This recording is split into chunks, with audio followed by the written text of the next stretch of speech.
Queridos, quando nós ministramos dentro desse tema, nós aqui estamos na última semana de Jesus antes da sua morte. A Bíblia diz que Jesus, ele, em um momento da sua vida,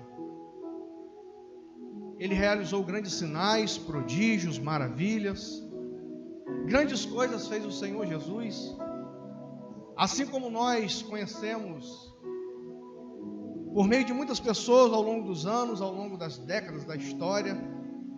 E dentro desse contexto nós vamos estar localizados na última semana de Jesus antes da sua morte. Um domingo antes, a Bíblia vai nos mostrar, você vai se lembrar agora de muitas coisas, sobre a entrada triunfal de Jesus. Quando nós vemos aqueles filmes, nós vemos Jesus ali agora entrando pela cidade de Jerusalém, e as pessoas aclamavam o seu nome, dizendo que ele era o rei. Hosana, Hosana, bendito que vem em nome do Senhor. E ali eles estavam com aquelas folhinhas, e Jesus passava naquele jumentinho, e a multidão o adorava. Nesse domingo, Jesus já sabia que o seu tempo estava acabando. Ele sabia que a sua passagem pela vida humana, pela terra, estaria passando. Segunda-feira, Jesus agora está ali diante do templo, e ele percebe que muitas pessoas estavam negociando na porta do templo. Jesus, então revoltado, ele pega todos aqueles cambistas e aquelas mesas, Jesus joga para cima. E Jesus se ira naquele momento ali com aqueles homens, porque aquele lugar era um lugar de adoração, e eles estavam fazendo comércio naquele lugar. Jesus então ele tenta purificar todo aquele tempo. Terça-feira, Jesus chega agora diante do templo, e ali ele começa a ensinar acerca das coisas do reino dos céus. E ali nós vamos começar a ver os sacerdotes e os sumos sacerdotes planejando a morte do Senhor, planejando matarem o nosso Jesus. Naquele mesmo dia, Jesus sobe a um lugar, e ele começa a ensinar o sermão tão conhecido por nós de Mateus capítulo 24, aonde os discípulos então começam a perguntar a ele: mas Senhor, quando começará, quando acontecerá as coisas acerca do fim? Foi nesse dia, nessa terça-feira, antes da sua crucificação, Jesus ele começa a ensinar, começa a dizer para eles sobre os falsos profetas que viriam muito em seu nome, que haveria sinais nos céus e na terra, que haveria terremotos, maremotos e todas essas coisas que você já sabe, já conhece. Jesus está ali ensinando, e os seus discípulos estão admirados com ele. Os seus discípulos estavam ali maravilhados, tamanha sabedoria e o ensinamento que vinha do Pai para ele. Agora estamos na quarta-feira. A conspiração contra Jesus é firmada. Naquele dia, o pacto da traição. Judas então vai ali, procura os sumos sacerdotes, e ele negocia Jesus por 30 moedas de prata. Está terminando os dias do Messias na terra. Está terminando os dias de Jesus entre os homens. E a Bíblia fala que com 30 moedas de prata, aquele sacerdote entrega a Judas, Judas pega aquela moeda e guarda. Estamos na quinta-feira, a quinta-feira santa. Aqui, nós vamos ter a última ceia. Jesus está ali maravilhadamente com seus discípulos. Prepara aquela mesa. Seus 12 seguidores estão ali sentados com ele. Alguns se regozijando, outros preocupados com o que viria a acontecer. porque a perseguição havia começado, havia se incitado ira contra Jesus, e eles estão ali. Jesus naquele momento, ele pega o pão, ele parte, e diz que aquele era o corpo que era partido por muitos. Jesus pega aquele cálice, coloca ali e derrama o vinho, e naquela hora, Jesus levanta aquele cálice e diz que aquele era o sangue da nova aliança. Naquela hora, aqueles homens comem com Cristo, ceiam com Cristo. Talvez naquele momento eles não compreendessem o que Jesus queria dizer acerca do pão e do vinho, da carne e do sangue. Mas eles, como homens fiéis a Deus, eles começam a fazer aquilo que o Senhor havia determinado. Num determinado momento, você conhece a história, Jesus vira e disse que dali sairia um traidor. Eu imagino os discípulos perguntando entre si: quem será, quem será? Jesus vira para um deles e diz: vai, porque é chegada a sua hora. Judas então vai, se reúne com aqueles homens. Enquanto Judas está fora, Jesus ainda continua ali com os discípulos. E a Bíblia diz que Jesus vira para Pedro e diz: Pedro, ainda essa noite tu me negarás. Jesus então começa a consolar os seus discípulos. Na mesma quinta-feira, Jesus faz a oração sacerdotal. Depois de tudo isso, ainda na quinta-feira, Jesus vai ao Getsêmani. Queridos, e aqui agora começa a história mais linda da humanidade.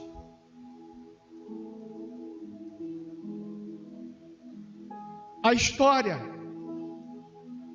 ao mesmo tempo triste, mas linda.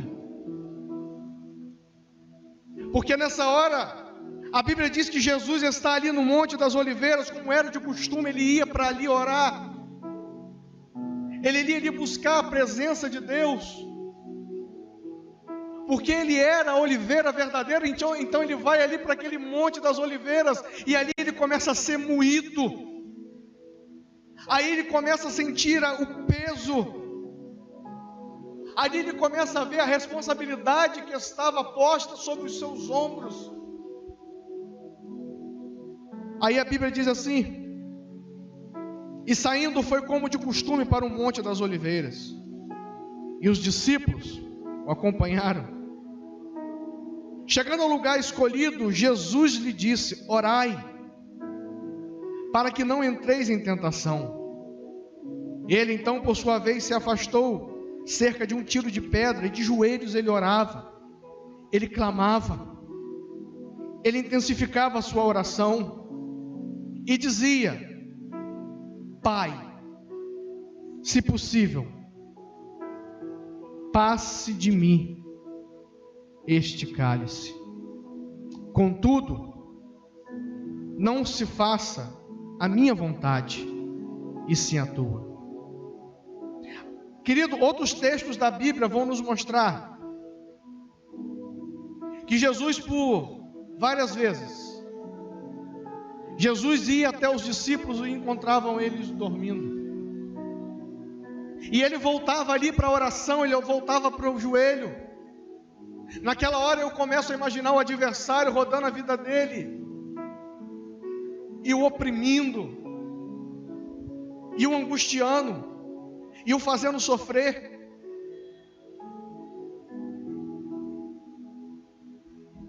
Jesus então, naquele momento de angústia, de sofrimento, de luta espiritual, a Bíblia diz que Jesus começa a suar sangue.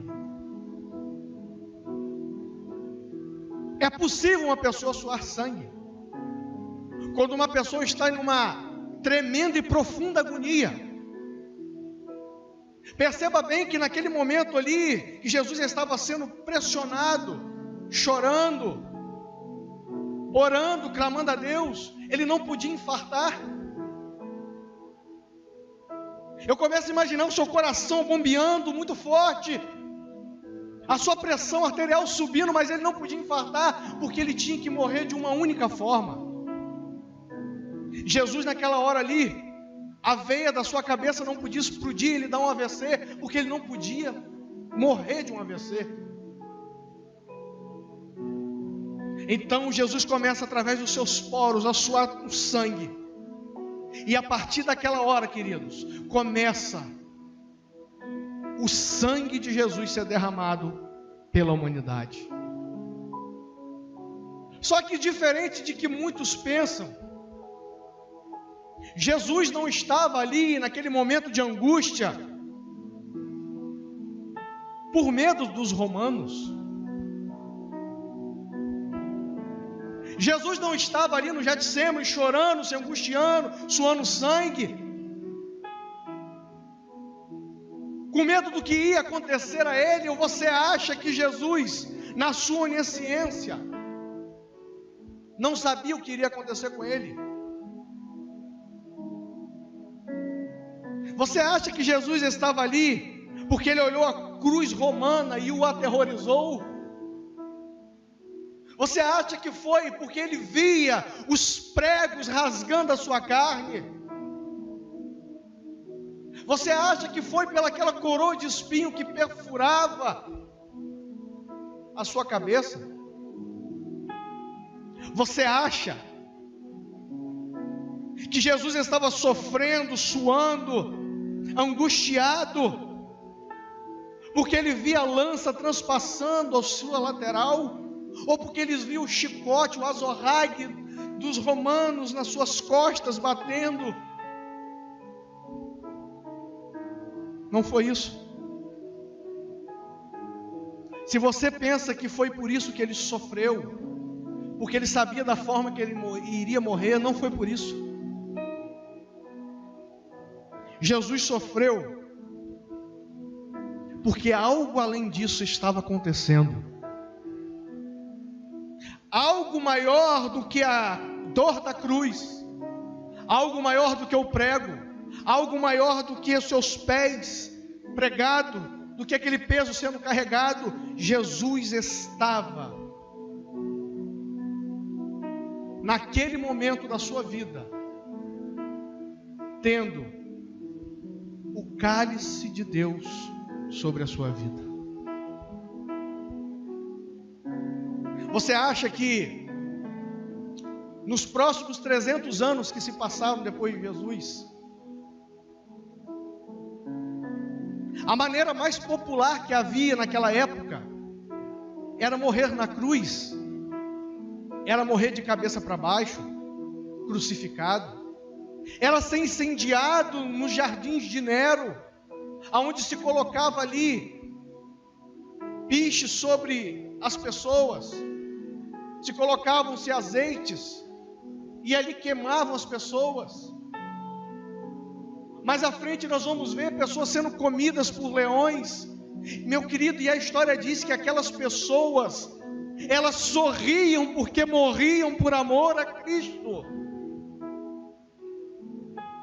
Elas se regozijavam por estar passando as mesmas tribulações que o mestre passava. E eu pergunto para você, você acha que o general da nossa fé,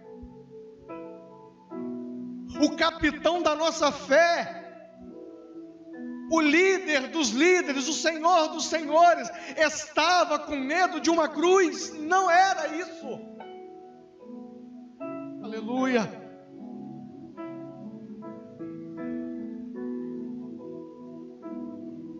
Você acha que as pessoas podiam morrer sorrindo por amor a Ele?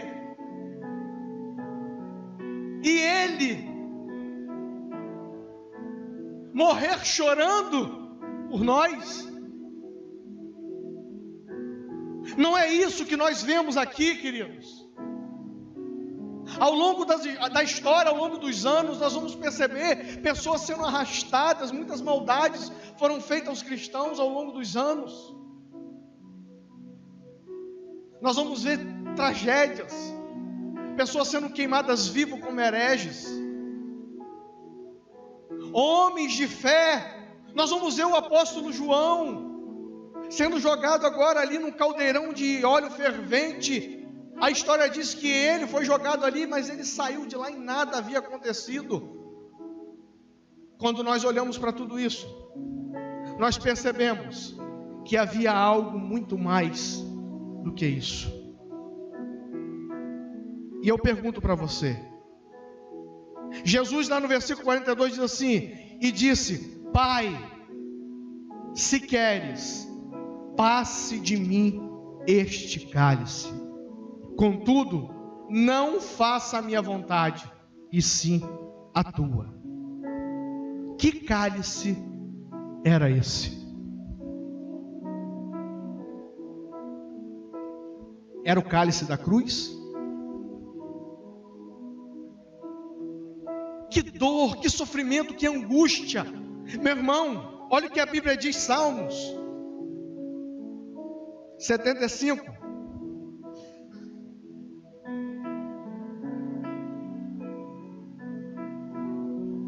Versículo 8.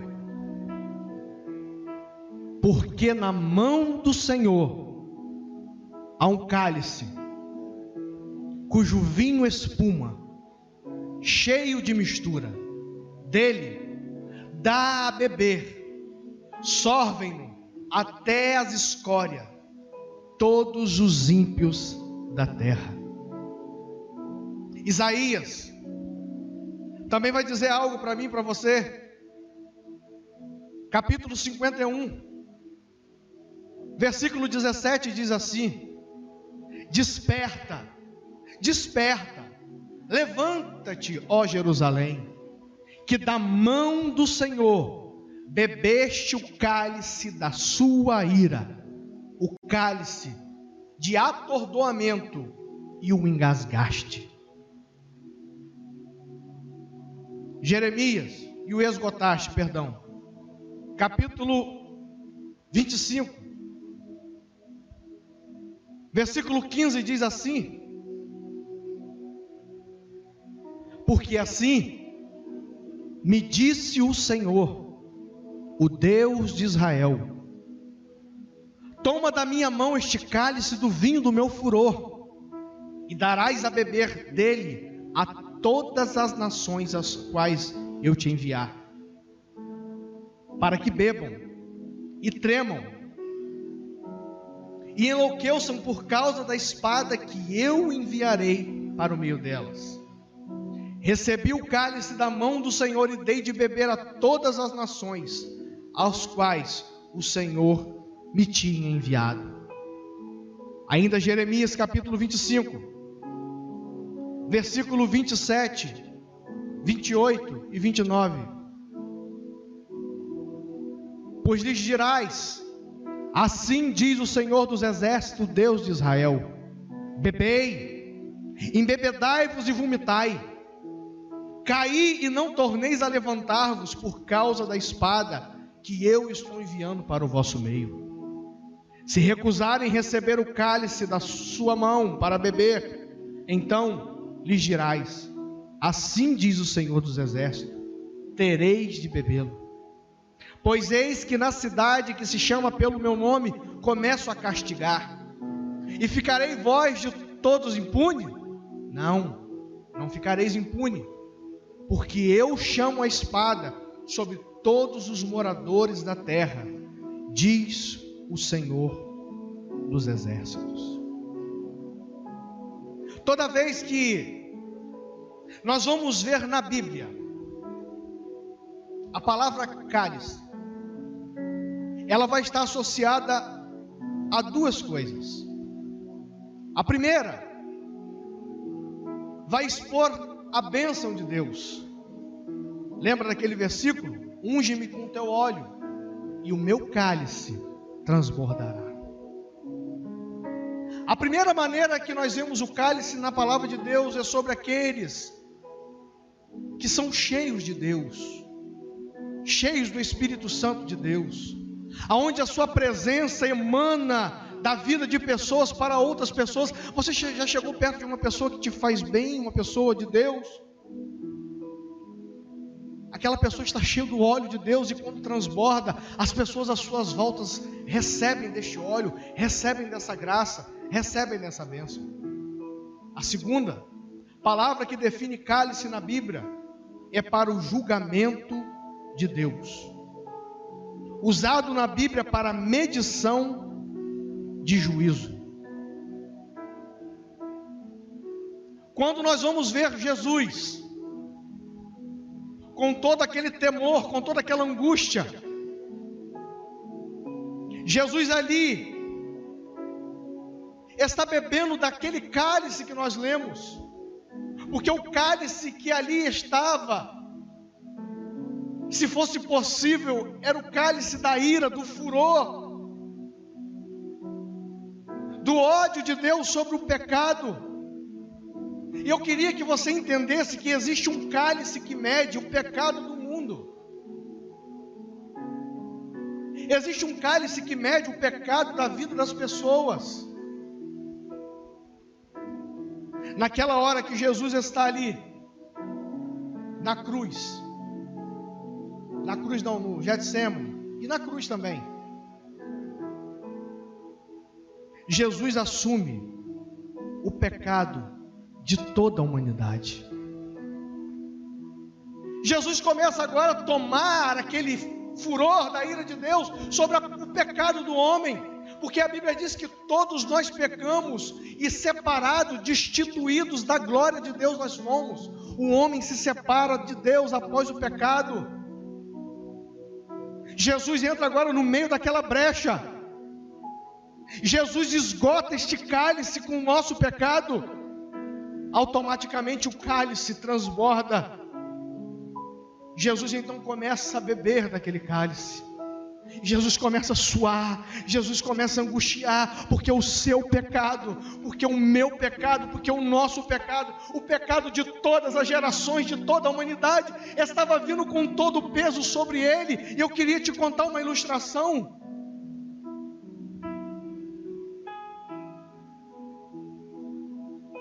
Imagine você comigo agora,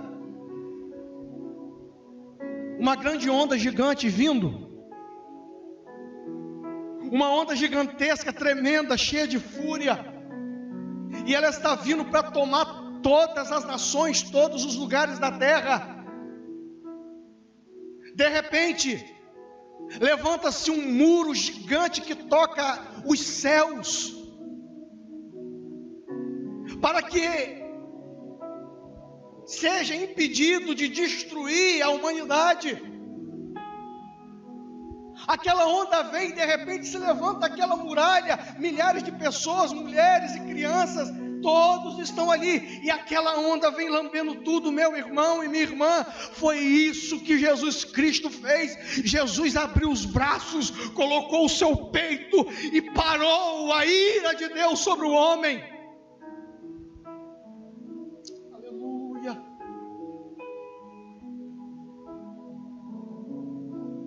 Não havia jeito para mim e para você, não havia chance, não havia expectativa, não havia esperança, porque nós estávamos perdidos, desgarrados, como ovelhas que não têm pastor.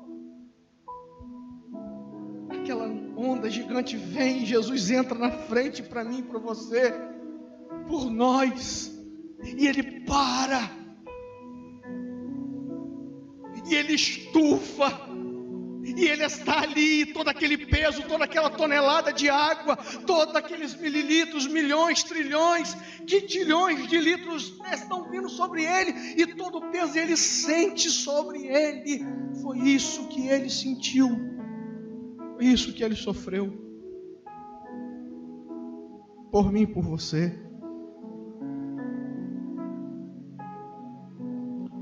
Romanos capítulo 1, esse é o retrato de quem nós somos sem Deus.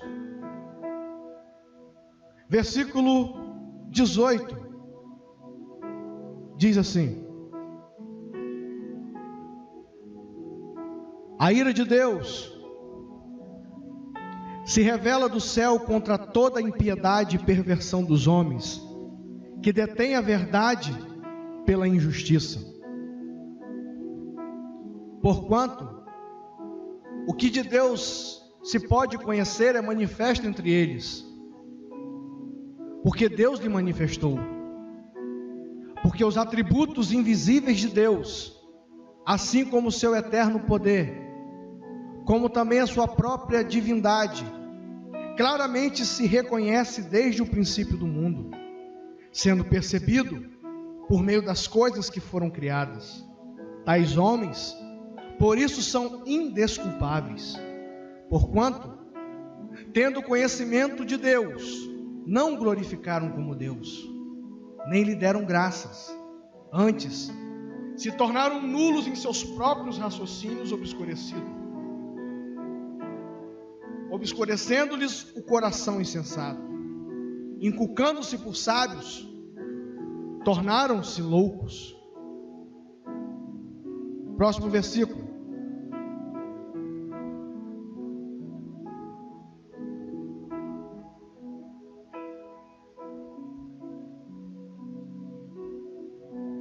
Verso 23.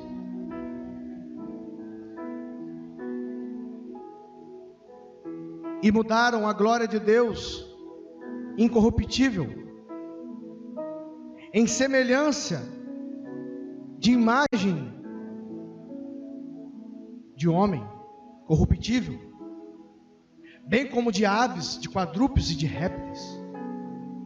Por isso, Deus entregou tais homens à imundícia, pela concupiscência do seu próprio coração, para desonrar o seu corpo entre si, pois eles mudaram a verdade de Deus em mentira, adorando e servindo a criatura em lugar do Criador, do qual é bendito eternamente. Amém. Por causa disso, os entregou Deus às paixões infames, porque até as mulheres mudaram o modo natural de suas relações íntimas por outra ao contrário à natureza. Semelhantemente, os homens, também deixando o contato natural da mulher, se inflamaram mutuamente em sua sensualidade, cometendo torpeza homem com homem, recebendo em si a merecida punição de seus erros. Querido, nessa hora, Jesus, Ele assume todas essas coisas que eu li neste versículo, todo este peso, toda essa maldade, todo este pecado, tudo isso veio sobre Ele, e Ele sentiu o peso do meu e do seu pecado. 2 Coríntios, capítulo 5, versículo 21, diz: aquele que não conheceu o pecado, Ele o fez pecado por nós, para que nele fôssemos feitos justiça de Deus. Você agora começa a entender do que Jesus bebeu. Jesus se fez injusto por nós, só que Ele era justo. Ele se fez pecador, mas Ele era santo. Ele tomou sobre Ele todo aquele peso, tudo aquilo por amor a mim e a você. Ele se angustiou porque Ele viu a ira de Deus, e Ele sabe que a ira de Deus estava vindo sobre a humanidade. Agora eu te darei alguns exemplos sobre o transbordo de cálice. Gênesis capítulo 6, versículo 1, vai falar do período da época de Noé. Você lembra de Noé? A Bíblia diz que naquela época, o pecado do homem foi tão grande. Os homens casavam-se, davam-se em casamento. A fúria do homem era grande demais. Deus então olha dos céus e Ele percebe Noé.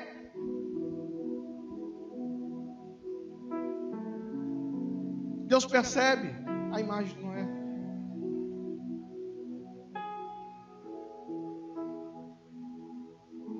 Os homens eram ruins.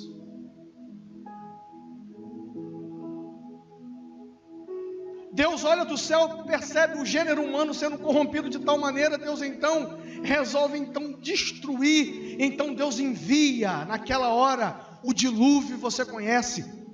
Naquela hora, a ira de Deus, o pecado do homem transbordou, e o cálice de Deus é derramado. Deus manda o dilúvio. Toda a humanidade ali esparda da terra é assassinada, porque transbordou este cálice.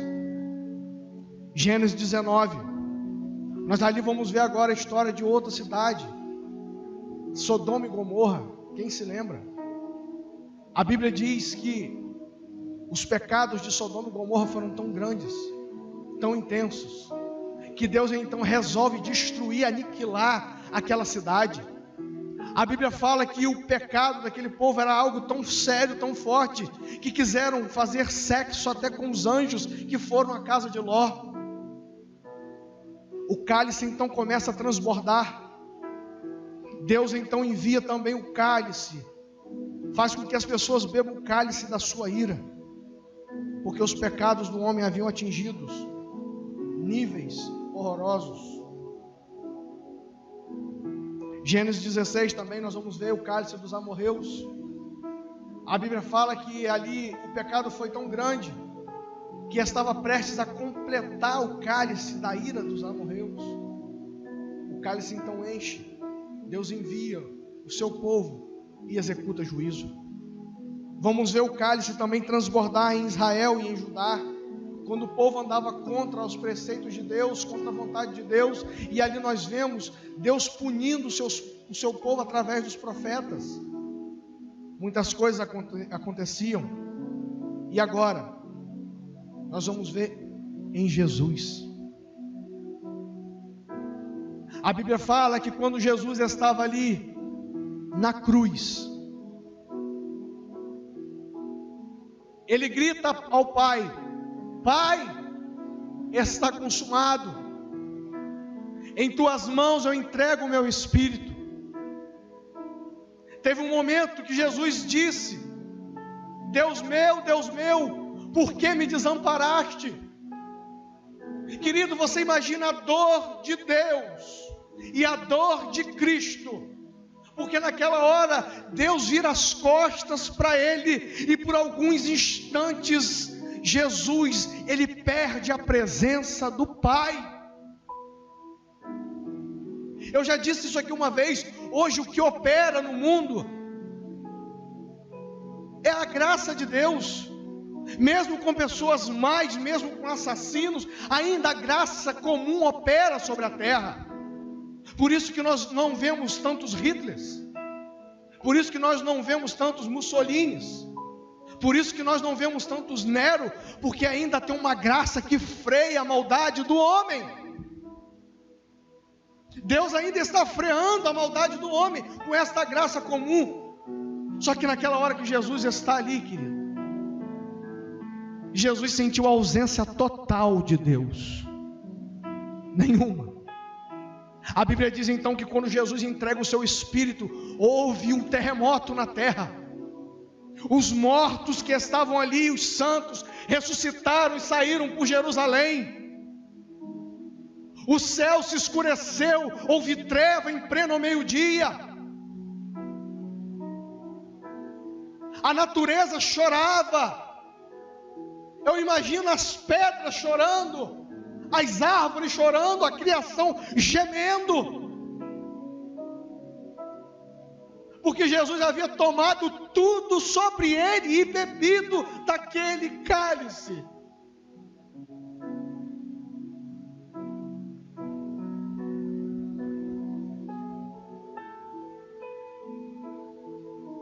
Jesus fez isso por você que me assiste. Você que está fraca na fé, você que está pensando em parar com tudo, em desistir da vida. em desistir de lutar contra alguma coisa, contra você mesmo, contra essa pressão que vem daí de fora, sobre este mal que assola a humanidade, algo que te deprime, que te oprime, que te traz tristeza. Eu quero dizer para você que Jesus passou por tudo aquilo para que eu e você encontrássemos o caminho de volta para casa.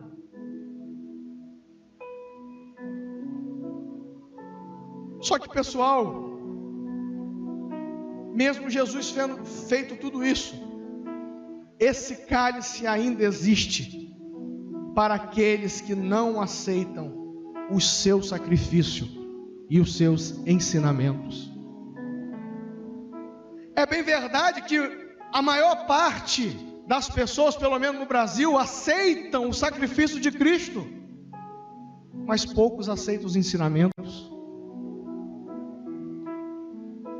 Porque a ira de Deus vem sobre todos aqueles que praticam e amam a mentira. Você sabe o que é já todas as coisas que são erradas. Jesus então, Ele morre, mas para que eu e você viéssemos aceitar não somente o sacrifício, mas também os seus ensinamentos. Apocalipse capítulo 14. Versículo 10, diz assim, vou abrir aqui.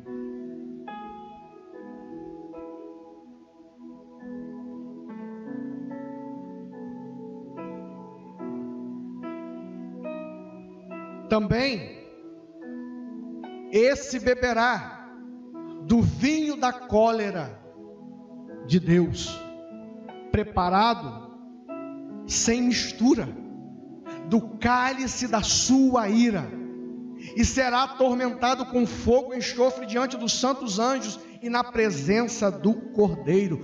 A Bíblia aqui está dizendo para mim e para você, que existe um cálice da cólera de Deus preparado sem mistura. O que quer dizer sem mistura? Será o que isso quer dizer para mim e para você?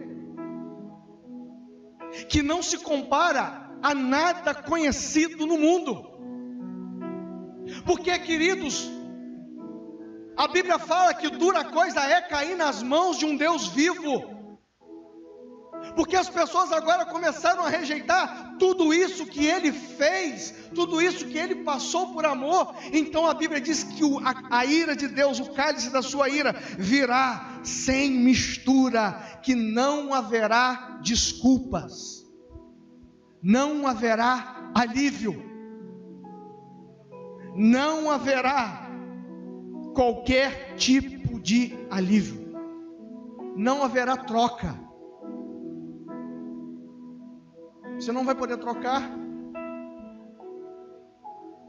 Aqueles que morrerem sem Cristo experimentarão desta ira, deste cálice sem mistura. Não haverá purgatório, não haverá um lugar onde você purga os pecados, depois vai. A Bíblia não tem isso, não fala isso, é invenção humana. A Bíblia diz que todos aqueles que negarem o Filho de Deus, negarem os seus ensinamentos, passarão e beberão do cálice da ira de Deus sem mistura. Não haverá desculpas e nem alívio.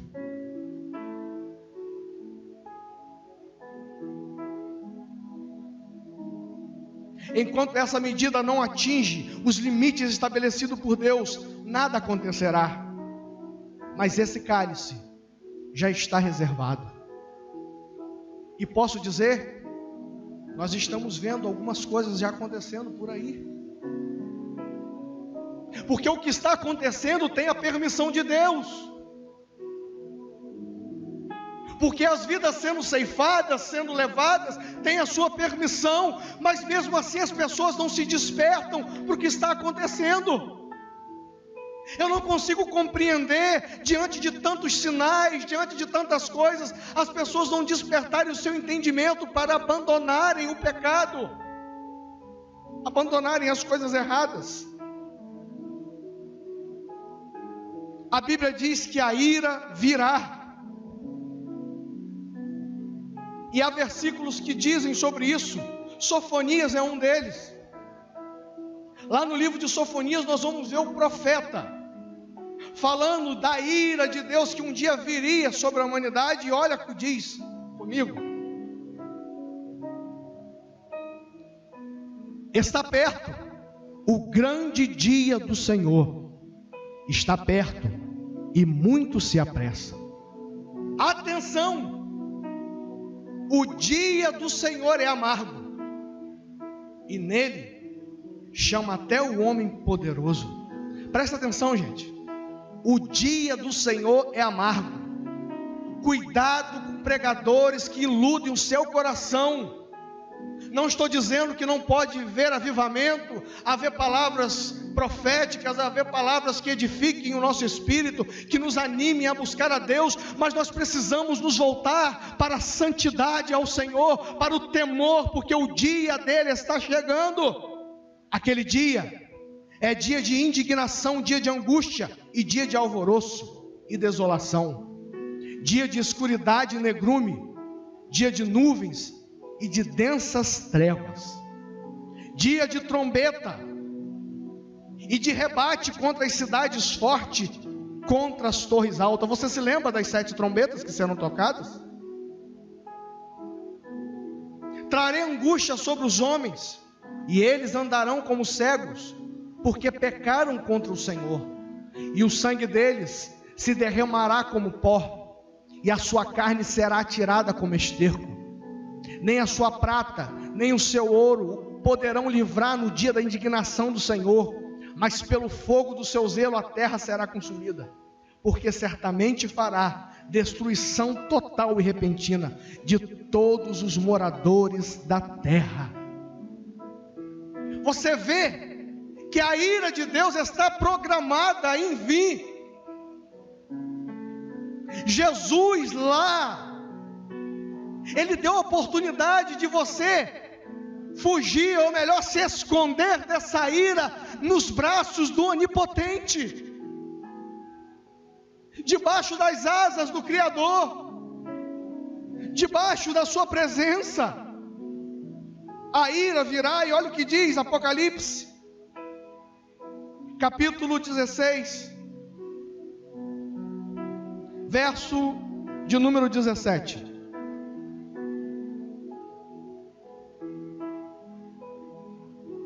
Então derramou o 7º anjo a sua taça pelo ar, e saiu grande voz do santuário, do lado do trono, dizendo: feito está.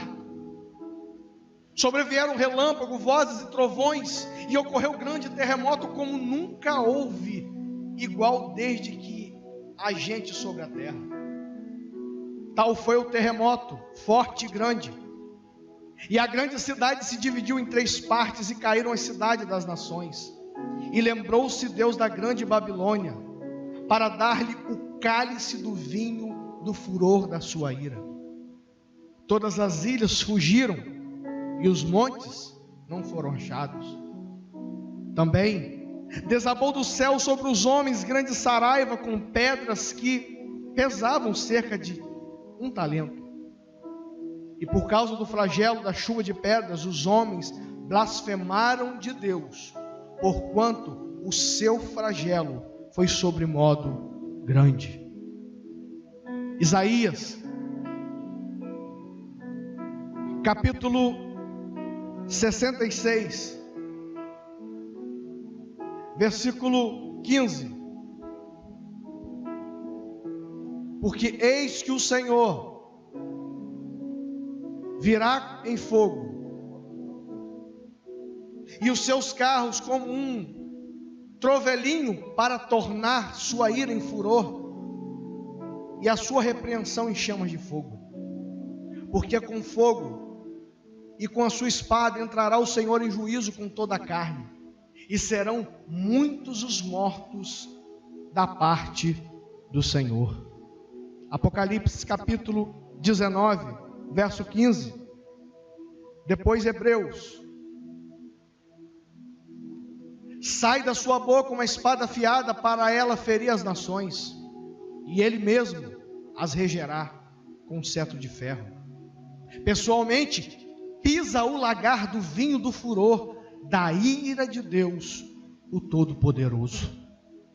Hebreus capítulo 12, verso 29 diz: porque o nosso Deus é fogo consumidor. Olha o que diz o Salmo 62, versículo 1.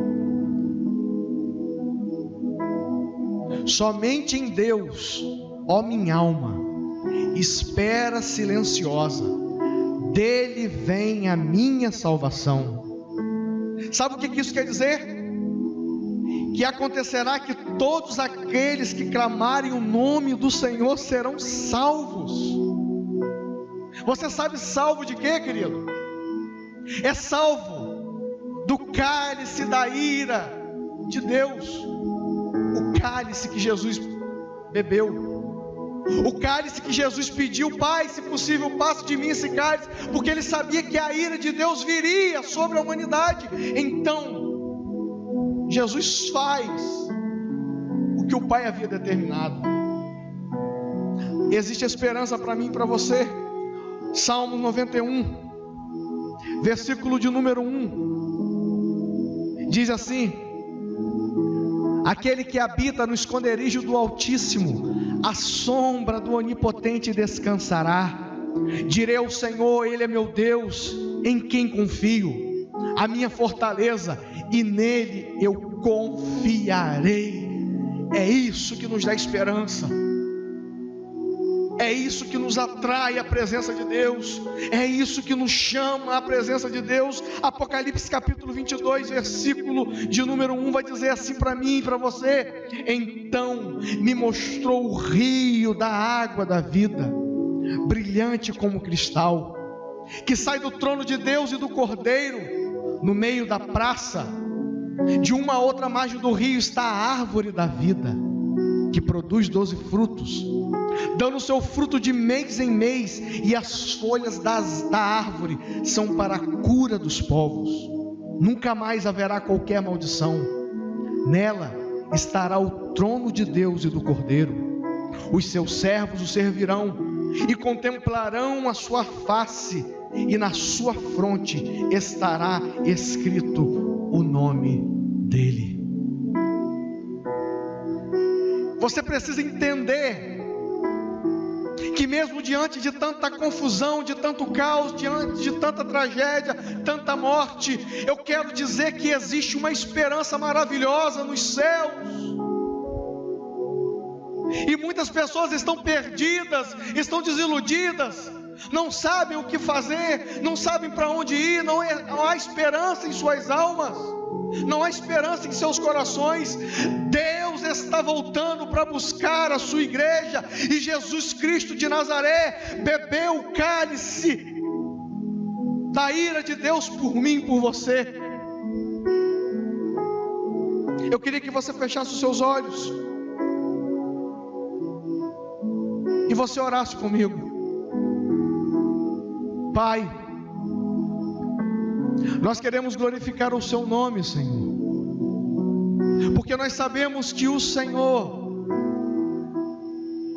bebeu do cálice da ira de Deus para nos salvar. É como aquela ilustração, Senhor, é como aquela onda gigante que vinha de encontro à humanidade, que iria varrer tudo, todas as nações, e não teria jeito. De repente ali, o Senhor levanta um paredão diante daquela onda tremenda e grande, diante daquela onda que vinha com o peso das águas, com milhares de litros, e ia destruir toda a humanidade. O Senhor então constrói um muro, e o Senhor salva a humanidade da ira de Deus. O Senhor bebeu do cálice da ira para nos salvar. É como, Senhor, a cidade de Sodoma e Gomorra, aonde o Senhor avisava o seu servo Ló para que saísse daquela cidade, pois a ira de Deus seria derramada sobre aquele lugar. Mas Ló, por ser um homem justo, havia sido protegido pela tua glória. Tua palavra diz que aquelas ondas destruíram, ou melhor, que aquelas chamas destruíram a cidade de Sodoma e Gomorra, e Ló saiu com a sua família. Mais uma vez o Senhor faz isso através da vida de Noé, aonde diz a história que o pecado dos homens, o pecado da humanidade era tão profundo, era tão grande, que o Senhor então resolve dar cabo da vida do homem. O cálice da sua ira vinha de encontro à humanidade. Senhor, ali o Senhor olha do céu e o Senhor acha graça em um homem chamado Noé. O Senhor manda que ele construa aquela arca, e ele entre com a sua família dentro daquela arca, e ali o Senhor uma vez mais manda o cálice da sua ira, e milhares de pessoas morrem, mas Noé, que estava dentro da arca, é salvo. Senhor, nessa noite nós queremos entrar na sua arca, nós queremos agradecer porque o Senhor bebeu em nosso lugar do cálice da ira de Deus. Nós queremos agradecer porque o Pai não tirou o cálice das tuas mãos, mesmo suando sangue, mesmo triste, o Senhor completou a sua obra, completou a sua missão. Por isso, nessa noite, Senhor, nós temos a esperança de que o Senhor está chamando milhares de pessoas nessa hora para crerem no Evangelho, crerem em seus ensinamentos. Por isso, Pai, atinja os nossos corações, nos atrai a Ti, e que a Tua glória se manifeste sobre todo ser vivente, em nome de Jesus. Eu quero agradecer a você que esteve comigo até agora. Compartilhe, convide pessoas, e que a boa mão de Deus esteja sobre a sua vida, para a glória de Deus Pai, em nome de Jesus. Que Deus te abençoe.